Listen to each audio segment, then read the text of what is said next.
In this video, we review Stallion Infrastructure Services Thumbnail Grid menu.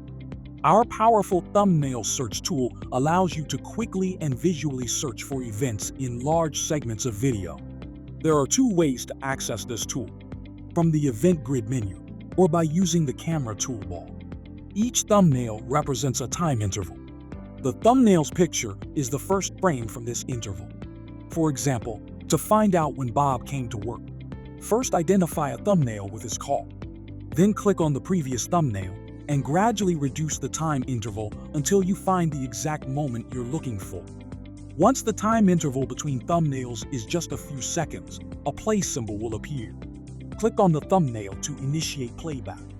From this moment, playback can also be started at any time interval using the timestamp under thumbnail.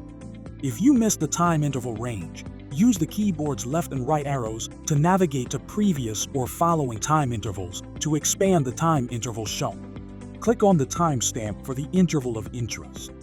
You can change the date and camera, as well as the size of the thumbnails in an orange bill with a number.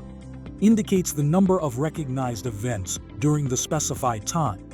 Watch our other tutorials or contact Stallion for additional information on our video surveillance monitoring portal and video surveillance hardware.